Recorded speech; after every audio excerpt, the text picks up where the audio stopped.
সংশ্লিষ্ট বিষয়ে, that is আইন শৃঙ্খলা বিষয়ে লিড মিনিস্ট্রি হিসেবে স্বরাষ্ট্র মন্ত্রণালয় দায়িত্ব পালন করবে।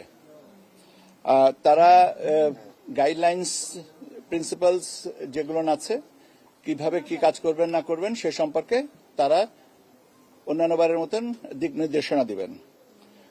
ইলেকশন কমিশনে আমরা ওভারঅল মনিটরিং এবং কোঅর্ডিনেশনটা আমরা দেখব। ওভারঅল মনিটরিং অ্যান্ড কোঅর্ডিনেশনটা দেখা হবে নির্বাচন কমিশন থেকে। এখানে আমরা একটা মনিটরিং সেল করব, আর সেই সাথে সাথে মনিটরিং সেলগুলোর সাথে আবার রেসপেক্টিভ বাহিনীগুলোর সাথে একটা সংশ্লিষ্টতা বা কোঅর্ডিনেশনটা থাকবে। এখন সেলের সাইজ কত হবে, কতজনের প্রতিনিধি হবে, এটা সম্পর্কে কোনো সুনির্দিষ্টভাবে এখনো বলা হয়নি। প্রতিনিধিদের সংশ্লিষ্ট জায়গা থেকে যারা যে নাম্বারটা আসবে আমরা সেইভাবে এটা কোঅর্ডিনেট করে নেব। এর সাথে আমাদের আর একটা থাকবে সাইবার সিকিউরিটি সেল, যেখানে সোশ্যাল মিডিয়া প্ল্যাটফর্মগুলোকে মনিটর করা হবে, যে অপতথ্য সংস্কৃতি থেকে আমরা যেন মুক্ত থাকতে পারি। এখানে আপনারা জানেন যে ইউএনডিপি এর সাথে একটা ওদের প্ল্যাটফর্ম আছে, সেটা আমরা ব্যবহার করব। পাশাপাশি আমাদের নিজস্ব সক্ষমতা যেটা আছে, তথ্য মন্ত্রণালয়, সিআইডি এবং অন্যান্য যে এজেন্সিজের যে ফ্যাক্ট চেকের ব্যাপারে যে সমস্ত সক্ষমতা আছে সেগুলো নিয়েও আমরা কোঅর্ডিনেট করব। কমিউনিকেশন স্ট্র্যাটেজি হবে দুটো, top down and bottom up. That is শুধুমাত্র ফ্লো অফ ইনফরমেশন উপর থেকে নিচে যাবে এবং সেই অনুযায়ী কাজ হবে তা না, সেটার পাশাপাশি নিচে থেকে উপরে আসবে। নিচ বলতে আমি যে একদম গ্রাউন্ড লেভেল পর্যন্ত বোঝাচ্ছি, যে সেইখান থেকে আমাদের উপরে আসবে এবং প্রয়োজনীয় সমন্বয়টা সেইভাবে সাধন করা হবে। আমাদের ডেপ্লয়মেন্ট প্ল্যানে মূলত আপনার তিনটা ভাগে ডেপ্লয়মেন্ট প্ল্যানটাকে করা হচ্ছে। একটা হচ্ছে স্ট্যাটিক, সেটা হচ্ছে যে কেন্দ্রভিত্তিক, কেন্দ্রে কিছু নিরাপত্তা কর্মী থাকবেন, ওখানে স্ট্যাটিক থাকবেন। এর সাথে আমাদের চেকপোস্ট, বিভিন্ন জায়গায় চেকপোস্টের মাধ্যমে স্ট্যাটিক চেকপোস্ট হতে পারে, মোবাইল চেকপোস্ট হতে পারে। মোবাইল চেকপোস্ট হলে হয়তো একটা জায়গায় করা হলো, সেখান থেকে আবার 2 কিলোমিটার দূরে যে আবার করলেন, সেটাও আবার স্ট্যাটিক ইন নেচার। আপনার মোবাইল কম্পোনেন্ট থাকবে, আপনার মোটামুটিভাবে তারা ঘুরে ঘুরে দেখবে। আর একটা থাকতে হবে সেন্ট্রাল রিজার্ভ। তাহলে তিনটা আমাদের ডেপ্লয়মেন্ট প্ল্যানে হচ্ছে তিনটা কম্পোনেন্ট, স্ট্যাটিক, একটা হচ্ছে যে মোবাইল কম্পোনেন্ট, আর একটা হচ্ছে সেন্ট্রাল রিজার্ভ। আর এর সাথে আমরা প্রচলিত অর্থে যেটা স্ট্রাইকিং ফোর্স বলি, সেটাও আপনার এই তিনটা ভাগে ভাগ করা হচ্ছে, যাদের মোটামুটিভাবে সক্ষমতাটা হচ্ছে যে মোবিলিটি টু মুভ, মানে possibility to move, that is মোবিলিটিটা একটা দেখার ব্যাপার আছে। ডেটারেন্সটা যেন ঠিক মতন হয়, আর এফেক্টিভ, সময় উপযোগী, যেটা যখনকার তখন, সকালেরটা যেন বিকালে না হয়, এরকম একটা।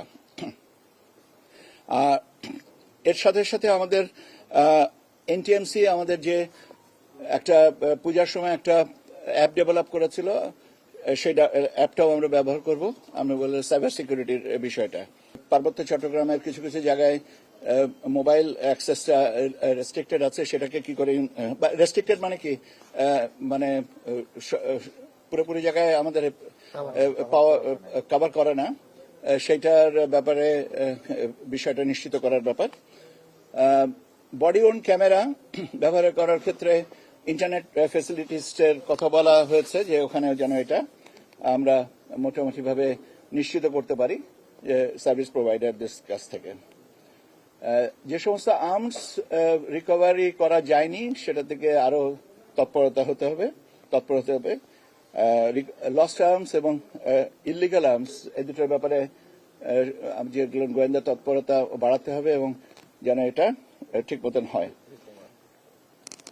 সন্ত্রাসী যারা আছেন চিহ্নিত, তাদের বিষয়ে আরো নজরদারি রাখতে হবে এবং প্রয়োজনে তাদেরকে আইনের আওতায় আনতে হবে। Electoral inquiry committee, judicial magistrate, executive magistrates এরা থাকবেন। আপনারা জানেন এর পাশাপাশি সেনাবাহিনীর মানে আপনার ম্যাজিস্ট্রিয়াল পাওয়ার 28শে ফেব্রুয়ারি পর্যন্ত, আগের বছরের 28শে ফেব্রুয়ারি 2026 পর্যন্ত বর্ধিত করা হয়েছে, তারা সেটা এনজয় করবেন। পোস্টাল ভোটের ব্যাপারে যেটা আছে, সেখানে মূলত 4টা জিনিসের উপরে খুব বেশি নজর দেওয়া হয়েছে সেটা হচ্ছে যে আমাদের যে বিদেশ থেকে যে পোস্টাল ভোটগুলো আসছে আউট অফ কান্ট্রি ভোটিং, সেটা হচ্ছে এয়ারপোর্ট এবং তেজগাঁ যে সেন্টার সর্টিং সেন্টার যেটা আছে, মেল ডেলিভারি এবং মেল সর্টিং সেন্টার, এখানে ডাবল নিরাপত্তা বা দ্বৈত নিরাপত্তার আচরণে সমন্বয় করে রাখতে হবে।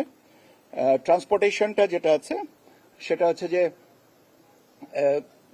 এই সমস্ত সর্টিং করার পরে রেসপেক্টিভ রিটার্নিং অফিসারের কাছে পাঠানোর ব্যাপারে রাস্তার নিরাপত্তা এবং এটা সম্পূর্ণভাবে নজরদারিতে রাখা, রিটার্নিং অফিসারের কেন্দ্রের কাছে যখন পৌঁছাবে তার কাস্টডিতে যখন থাকবে সেখানে নিরাপত্তাটা নিশ্চিত করা এবং কাউন্টিং এর সময় যেন প্রয়োজনীয় নিরাপত্তাটা দেখা হয়। লোকাল পলিটিক্যাল লিডার্সদের কাছ থেকে যেন আমাদের আইন শৃঙ্খলা বাহিনীর কোন সদস্য হসপিটালিটি গ্রহণ না করেন। আচরণবিধি প্রতিপালনের ব্যাপারে রাজনৈতিক দল এবং প্রার্থীর আচরণবিধি প্রতিপালনের ব্যাপারে সবাইকে বলেছেন, আমরাও বলেছি, এবং প্রথম দিন থেকেই আচরণবিধির সুষ্ঠু প্রয়োগ এবং তার ব্যাপারে আমরা বলেছি যে আমাদের অবস্থানটা, নির্বাচন কমিশনের অবস্থানটা অত্যন্ত স্পষ্ট যে প্রথম দিন থেকেই আচরণবিধি প্রতিপালন যেন যথাযথভাবে হয় এবং সেই কারণে আমাদের সেই সূত্রে আইন শৃঙ্খলা বাহিনীর সদস্যরা যেন আমাদেরকে সম্পূর্ণ সহযোগিতা করেন।